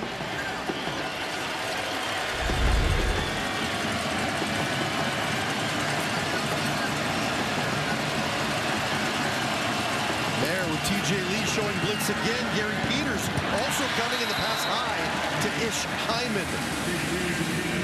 Calgary keeps its offense on the field. 3rd and 8 coming up. Jake Mayer had to throw around the pressure coming off the edge from Peters. Secondary blitz, and you see he had to put it up and over the hands of Gary Peters. In fact, he touched it, I think. Peters with a sack in last week's game against Hamilton. You know those corners, they love the corner blitz. Oh, yeah. You get a chance to rush the quarterback as a DB. Love it. All right, 3rd and 8. Mayer dropping back to pass. BC coming with just 3. Pass over the middle to Michelle, and he cannot hang on. We'll see if it's an interception. Adrian Green is looking to take it back. He's got some blockers out in front.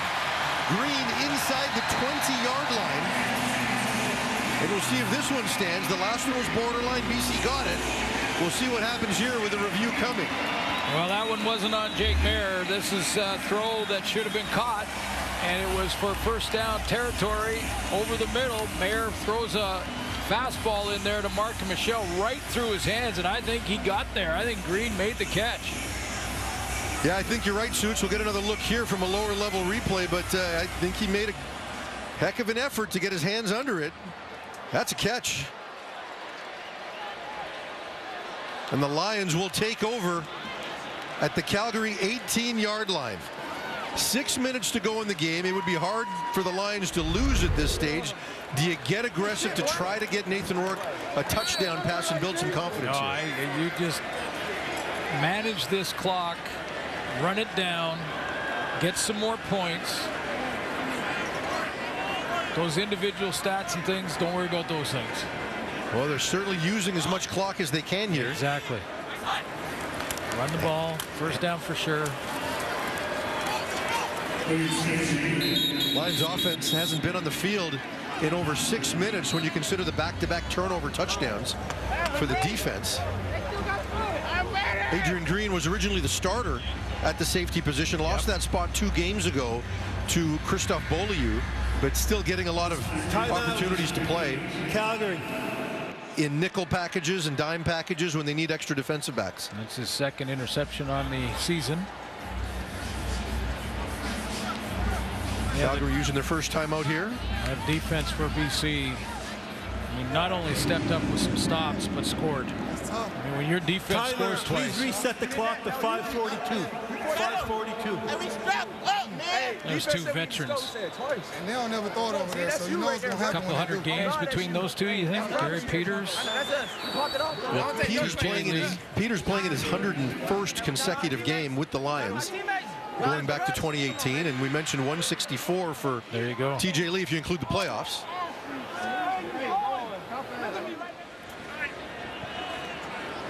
Second and 8 here for BC. Standback still in the backfield. Rourke drops back to pass, looking for Hatcher, who's caught it close to first down yardage. I don't think he's got there, but BC, oh, they're calling it incomplete now. Well, Calgary is waving their arms. The ruling on the field is incomplete pass. Okay. Third down. So they did rule it a catch, though. You were right on the call. It was ruled a catch initially, but you could see that Hatcher didn't maintain control. Bailey Devine Scott with his second breakup of this game, both against Keon Hatcher. And another chip shot field goal. It's been an easy day at the office for the most part for the new dad. For Dad, yeah. And though if you missed it, he said he wanted to be the champion diaper guy or something in the house. I think you might want to rethink that.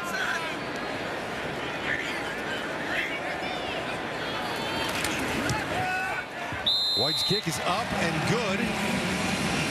And with that, the Lions increase their lead to 21 points. Nathan Rourke had said that 30 was the magic number. That's what he wanted to get to in any game. Yeah, he said that seemed to have had success when they can get to 30, but I'm sure Nathan will be the first to, tell us, go talk to the defense, because they were responsible for a couple big scores there and setting up the first 3 points of this game as well with a fumble return. BC with 20 points off turnovers, 14 points directly from the defense, and the others were set up by turnovers. And Matthew Shills making his first appearance of the season for Calgary. Schultz with the fake, rolls to his right. He's going to keep it, cuts back.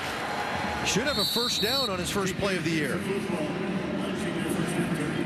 7 games injured this season for Matt Schultz, who, when you look at his career numbers, over 4,000 yards passing, and he can run the ball as well. And he was injured when Dickinson decided to give Jake Mayer a break, basically, and he went with Logan Bonner. And had Schultz been healthy at that time, it probably would have been him that would have got the start. Bonner threw 5 picks in that game, if I remember correctly. You do indeed. The handoff there is a gain of 7. Schultz drops back to pass, steps up into the pocket, looking deep for Bagleton. Bagleton has got it. Bagleton will score. A 53-yard touchdown for Reggie Bagleton.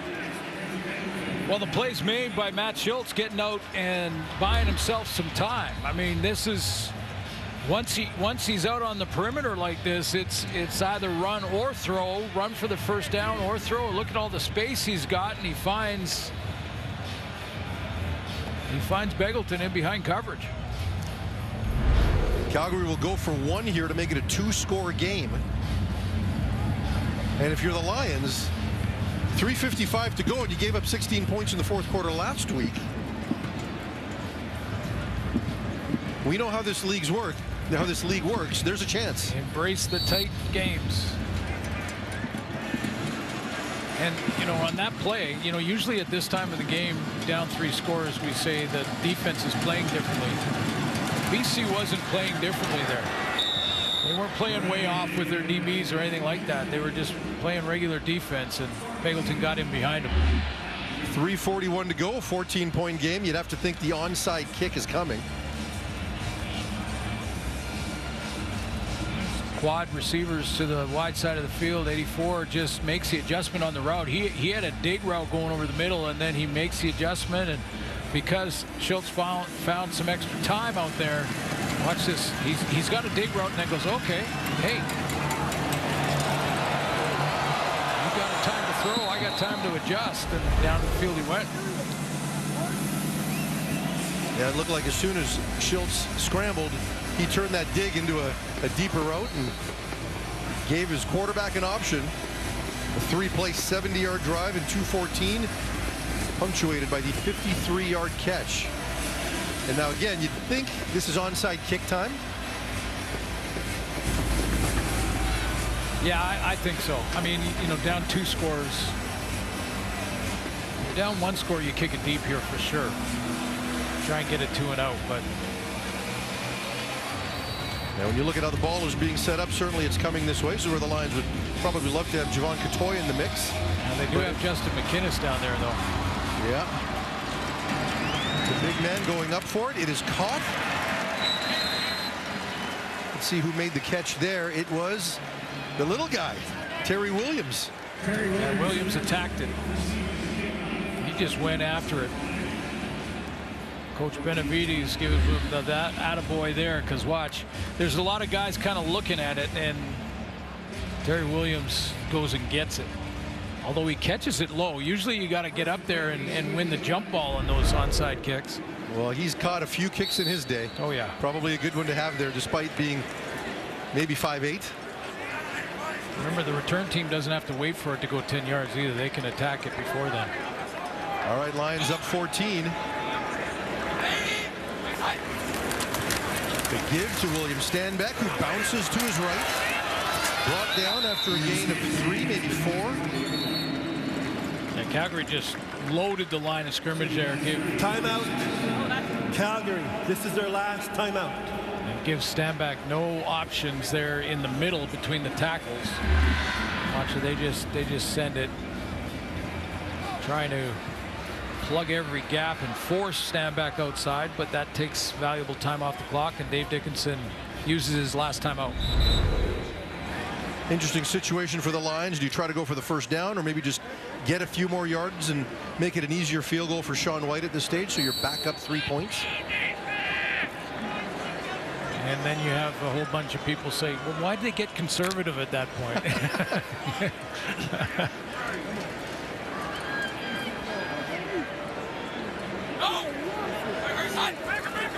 Calgary brings 5. The check down to William Stanback. Stanback's got the first down. That's the other option. So, you know, the option you talked about, which was, you know, be conservative, get a run play, get the field goal, makes it 3 scores. Lots of sense there. A lot of good reason in that choice. Second choice is to throw for the first down, but that is the risk of a pick. And the third choice is throw, but make it a check down throw, high percentage. The Lions firmly in control as we hit the 3-minute warning. Up 14 in the playoffs. Saskatchewan is in the playoffs, and Calgary is officially out, assuming this score holds. So you've done some good math, because I was still trying to figure out how all that would shake down. That's an important week, I know that. Rourke with the give to Stanback. Calgary's right there waiting.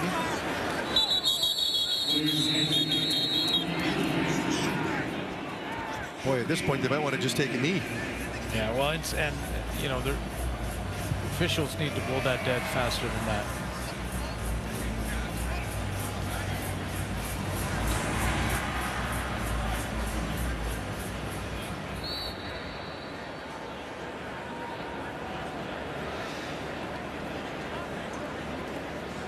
Second and 9 for BC.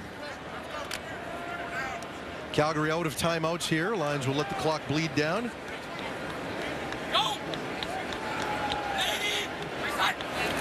Another handoff to Stanback, who bursts to his left. Stanback has some room and another first down at the Calgary 12-yard line.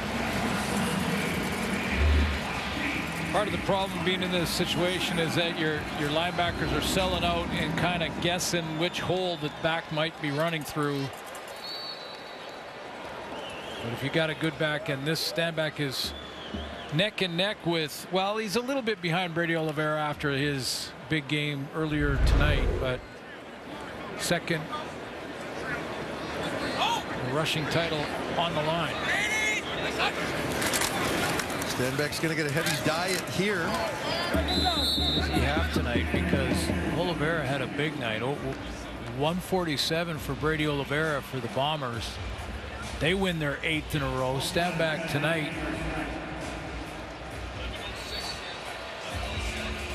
Not quite at the 50 mark. So Brady Oliveira kind of separating, pulling away. Stenbeck over 1,100 yards. He's sitting at 1,109 right now.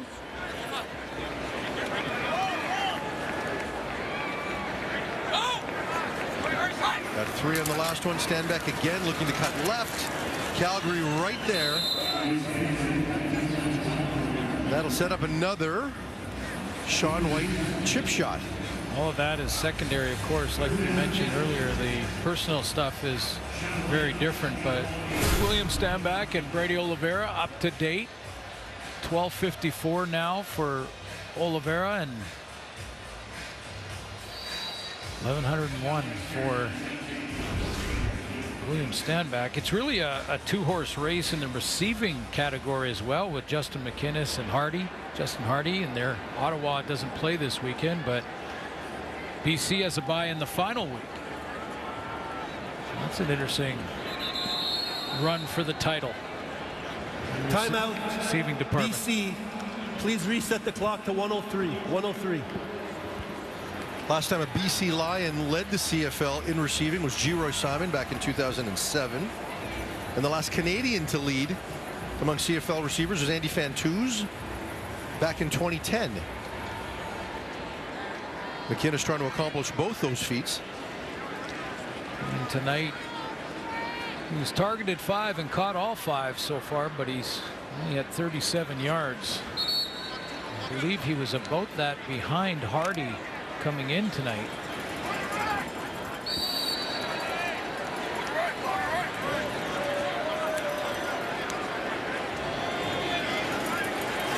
Sean White from 14 yards to extend this back to a 3-score lead, and he does.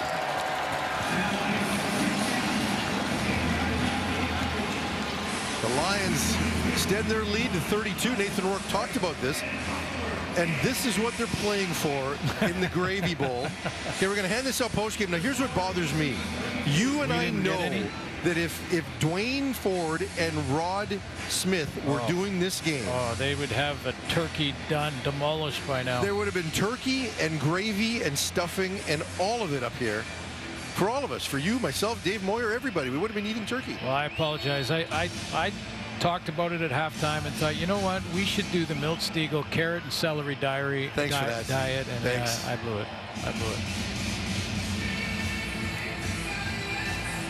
Meanwhile, the Lions did not blow it thanks to 2 touchdowns in the 4th quarter, courtesy of their defense.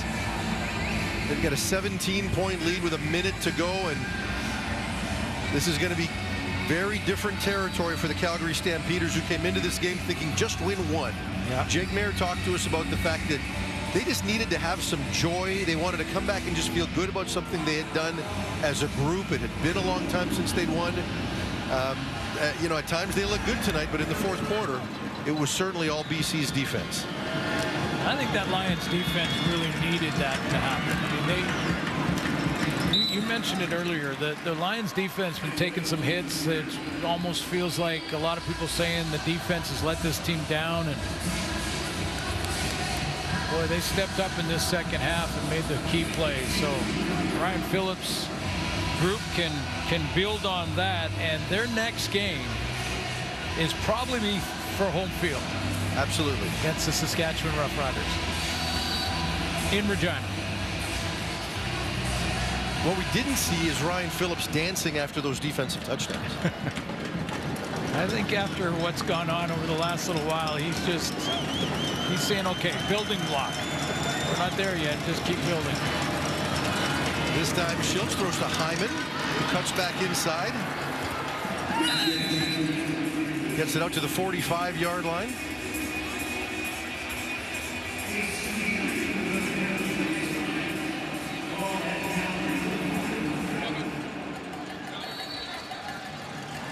Certainly the one tough interception for Jake Mayer. You can't blame him on the second one. Schiltz throws to Logan on the check down. Logan makes a couple of men miss, crosses midfield, gets to about the BC 42-yard line. 31 seconds to go. You know, as you know, anytime you have a bad year, people start thinking, you know, like everyone has played poorly. But I thought Logan played well. Peyton Logan had a good game tonight. Bagleton made some catches and some big blocks, as he always does every week.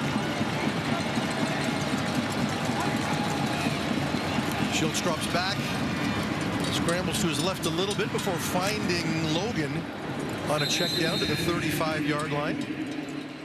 His seventh catch of the game. The situation with Calgary, and they'll have Edmonton next. And again, maybe not completely eliminated mathematically from the playoffs. But does Dave Dickinson say, let's give Matthew Schultz a shot at starting? Wouldn't surprise me at all. He's made the change once. Schultz thought about scrambling, kept it in, now takes off. Should have enough for a first down here before getting out of bounds. No, he doesn't get out of bounds. First down to the 19-yard line, 4 seconds to go. Time for one final play for Calgary. Lions DBs will line up probably right around the goal line. I think right now they're looking for turkey legs.